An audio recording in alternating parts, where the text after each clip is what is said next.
one of the questions that you ask me most often, usually via DM on social media, is how I recommend getting started or getting into knitting in crochet.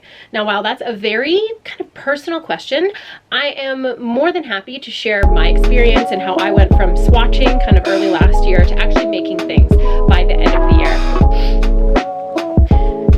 Hi, my name is Rebecca. You can find me on all social channels at Rebecca in Europe. I knit, I sew, I design, I crochet, and I do all of it in the hopes of building a more sustainable and inclusive as well as ethical fashion future. I do also have a podcast where I talk about bridging home sewing and high fashion, and that is called Threaded Together, and you can find it on all podcast platforms.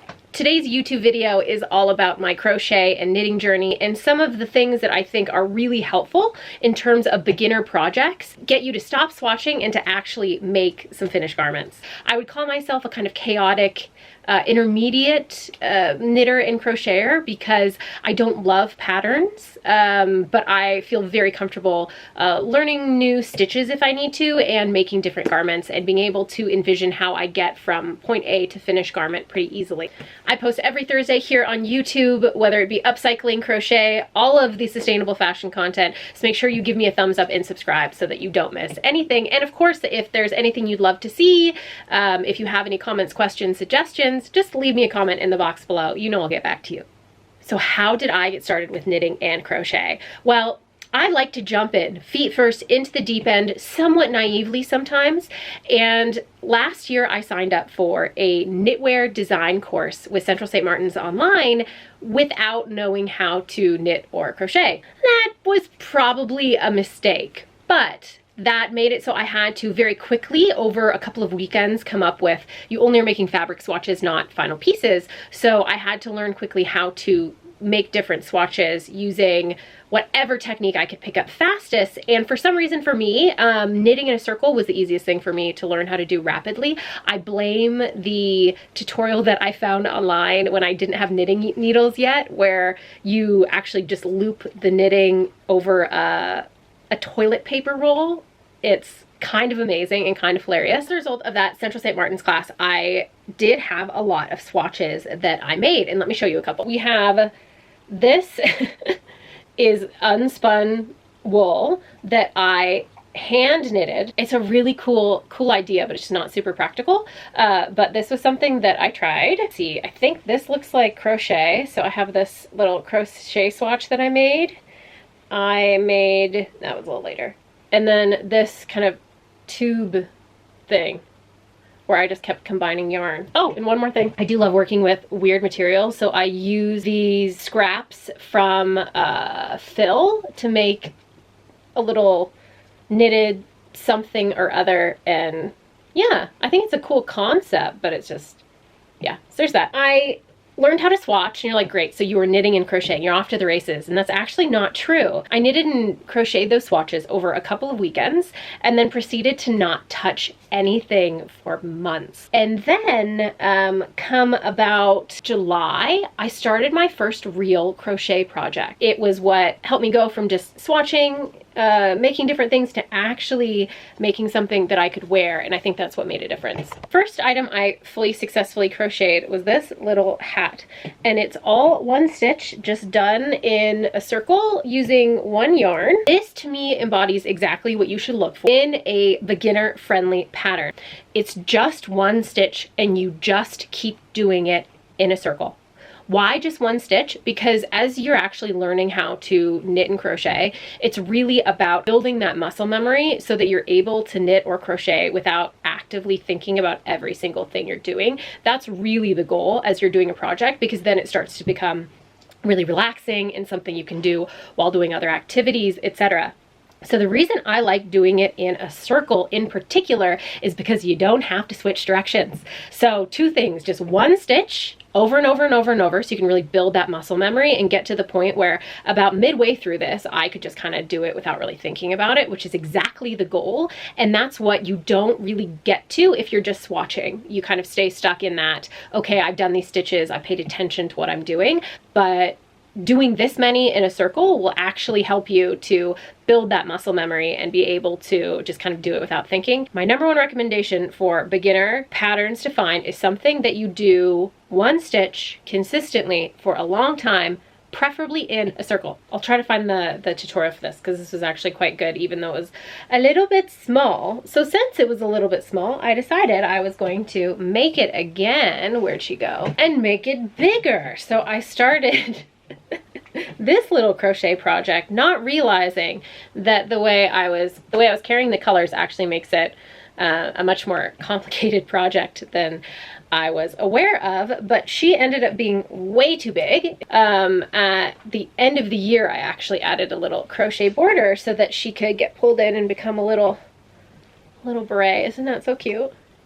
But I would say this is also, again, beginner, exactly the same stitch in a circle. The only thing was swapping yarns as I went, but I kept them both in my hand. And again, it's really cute. We're just gonna leave that on for a moment. So it's July, I've gotten comfortable with crochet, and I discovered something called hyperbolic crochet, which I've talked about elsewhere, where you can make things that look like coral and all sorts of things. And it was supposed to be a skirt concept, but I did the increases too close, so it got really, really ruffly, but it was a fun thing to do. It was, sadly, is turned into more of just like a swatch that uses a ton of yarn. But this was an interesting project that taught me a lot about shapes and increase in crochet. I don't think you necessarily need to do something like this, but I think it's interesting when you find something that you like ruffles or something like that, to just play around with it, even without a pattern, and see what happens. So fast forward to October, and I decided that I wanted to learn how to knit because I had something I was doing every day for a fixed amount of time where I didn't want to do anything else. And so I was like, I'm gonna learn how to knit.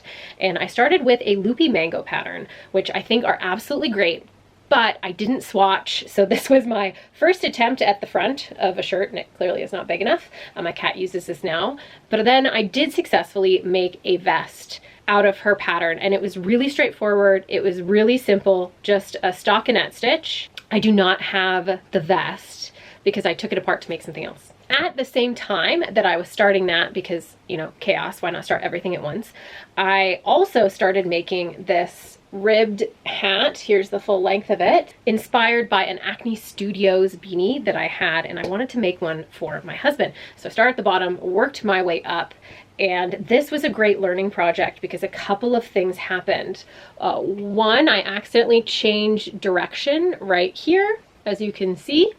And then I didn't realize that I had two different yarns that were like exactly the same color. This one's just a little bit fuzzier, so you can see that stripe in there. I was using like a size 4 needle with really chunky yarn. So this is a really heavy, really thick, it honestly feels really luxurious beanie that took me months to finish. I think this was a really, really good learning project. And once I was done with it, I considered myself somebody who could knit. After the vest that I had made, I wouldn't have considered myself somebody who was a confident knitter. It was a really big needle size, and it was a quick thing to make, and it didn't have much shaping, but this hat took me forever. So believe me, I was perfect at the rib stitch.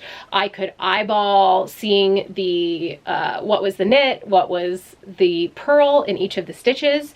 And so again, doing the same stitch or pattern of stitches over and over and over and over in a circle, if you do it enough, will actually teach you the thing that you're trying to learn, right? Because again, a lot of it, it's not just muscle memory. Part of it is muscle memory. Controlling tension in your hand is something you just have to kind of, you just learn over time. You learn what's comfortable. But on top of that, being able to see the stitches is something that I've talked to people about that takes some time. And when you are doing this over and over, I remember starting this hat and I had to count, and you can see very early on there's some flub ups where I didn't rib or didn't knit or didn't purl where I was supposed to, because when I started this I couldn't see what was a knit and what was a purl. So here's like a good, let's see, a little flub up there where I had to actually count to know what part of the rib I was on. But believe me, by halfway through I could just look at what was on the needle and see, oh, it's time to do a knit or time to do a purl. Simple projects where you do something over and over and over, and again, I prefer to do things in a circle, I would take a hat over a scarf any day. I don't know why, that's just me. But that helped me to learn how to knit. So 2 more things about this beanie that made this a good project. One was I was doing it, comparing it to another hat.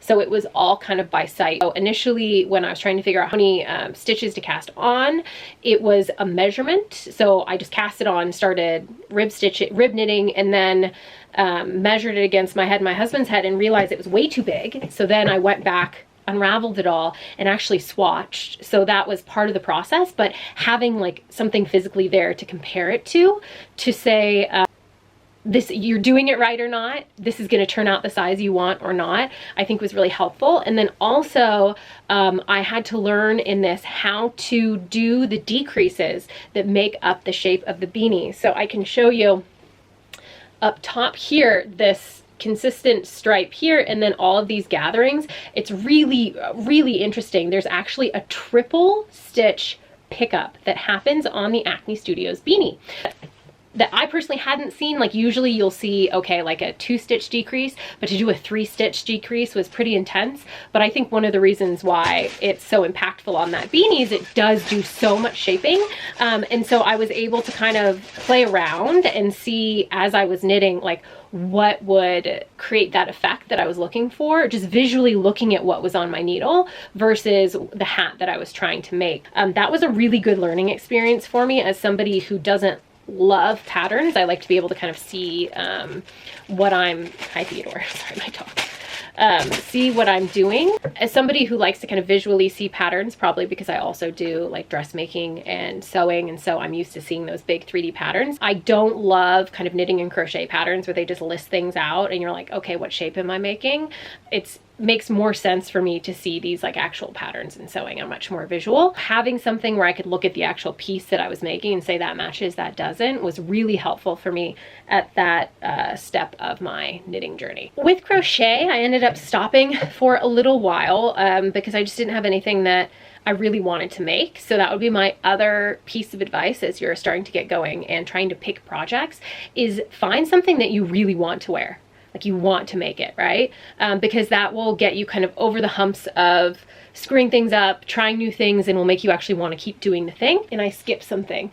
There's a really ugly granny square thing that I made. Hold on. I love granny squares because it's something where you can actually make a ton of granny squares before you necessarily know what you're going to do with them. So that was the case with me. But I want to show you first this granny square thing that I made.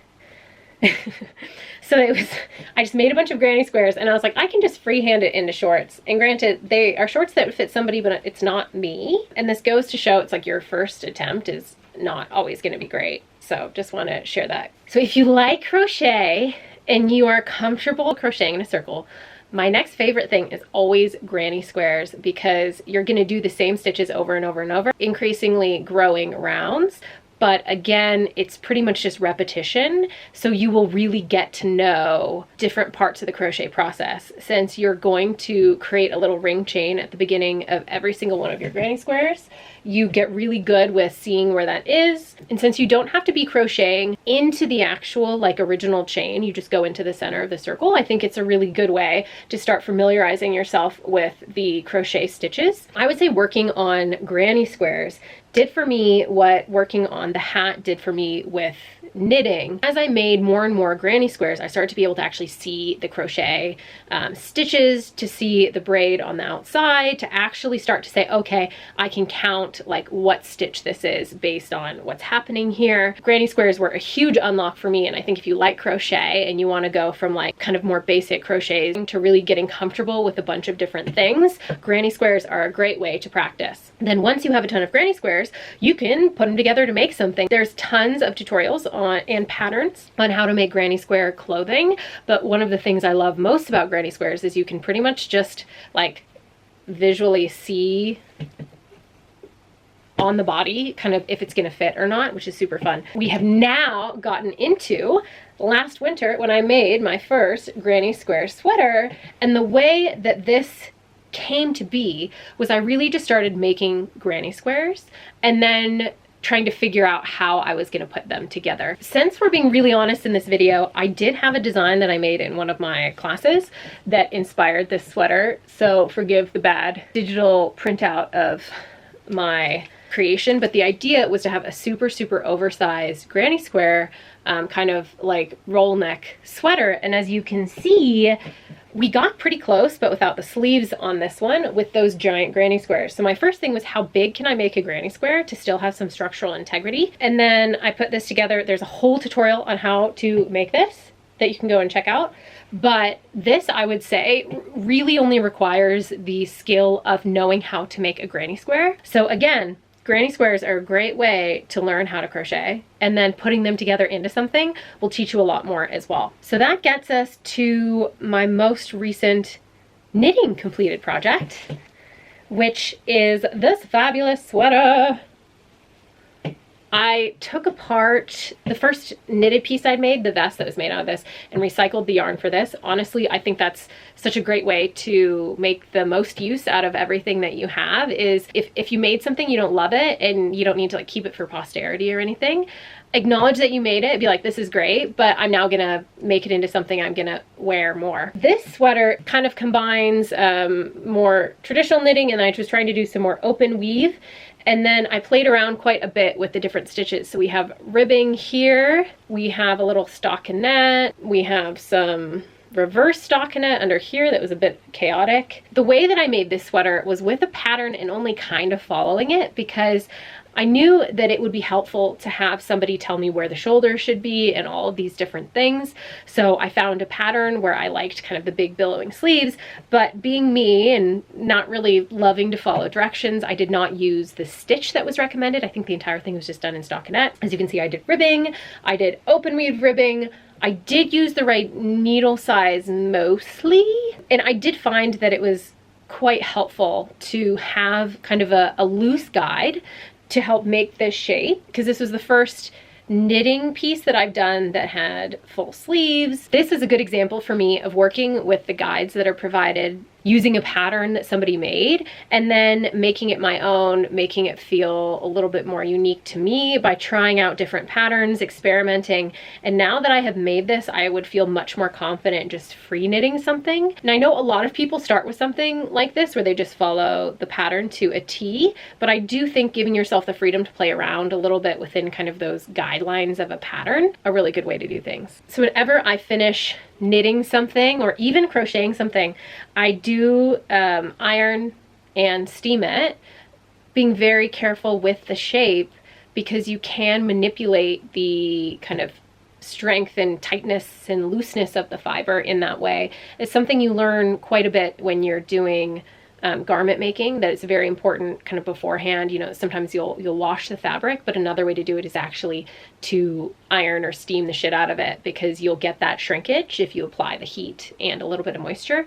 But of course, it's very dependent on what material you're using. And oddly enough, before I even knew what kind of like blocking a knit or crochet garment was, I actually had put this on, I think, a hat that I had, and then steamed it to get it to relax, because it was so small when I first made it. But it makes your stitches look more even. Different stitches that I was using actually created quite a different tension in the sleeve itself. So it kind of went in and out and in and out, but I was able to relax it and get it to form this big kind of lantern-like sleeve, which is the goal with this. So don't be afraid to use steam and your iron to get the shape that you want and to kind of finish off your garment, because it's just a smart way to do things. Once you get really good with making granny squares and kind of creating the actual fabric out of your knit and crochet work, you can really start making cool things. Like I made this hood at the beginning of the year that was really lovely. It's supposed to be like a balaclava, but I just really like the colors on it. And it was really practical when it was cold outside, so I wore this a lot. One of the ironies, I think, in talking about swatching and moving from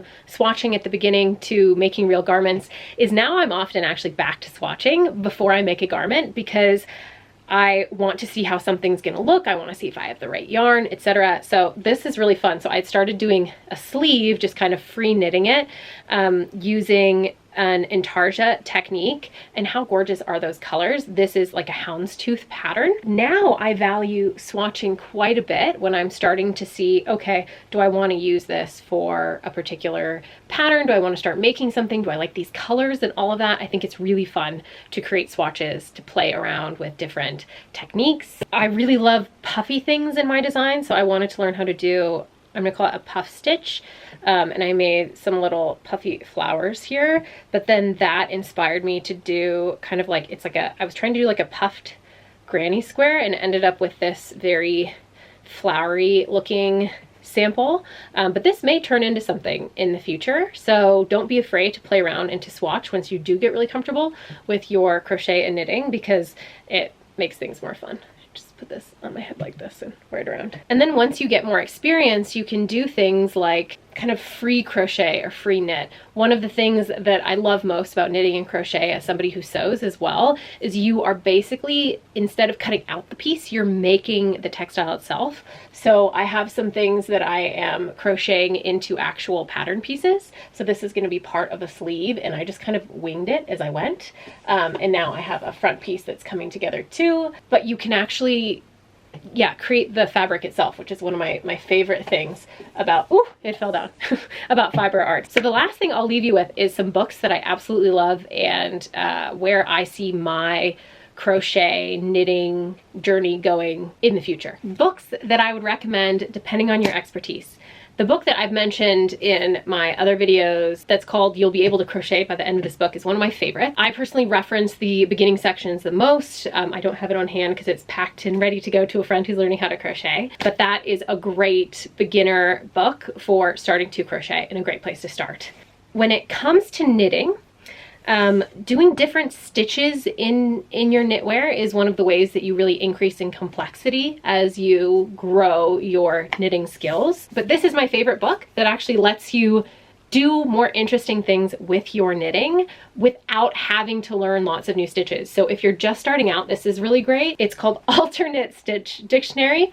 And what it does is it just does different patterns with 2 colors of yarn. So fun. So there's like spiders, geckos, all kinds of funky things. There's rhinos somewhere. And then she also has some projects that you can do that are a little bit more complicated, but it's a great book, really inspiring and good if you're just getting started. Once you are a more seasoned knitter, I think this book is a must-have. This has all of the different stitches that you can possibly do, fancy cable. I used the beginning of this book when I was just starting out knitting. I used it as a reference. It was really helpful. To get the most value out of this book, you're going to need to be a little bit more experienced, because you know, within the first couple of pages and stitches, you're getting pretty advanced. But if you just want to know what some of the basic stitches are, get inspired, this is a great book for that. Speaking of getting inspired, I love vintage knitting books, things, etc. So I found this. It's cat knits. It's knitwear that features cats. And it has patterns as well as actually some really great visuals actually to help you learn how to knit. Absolutely cracks me up. It's just such a point in time. But as silly as this book is, and as much as I love this, look at this, catastrophe.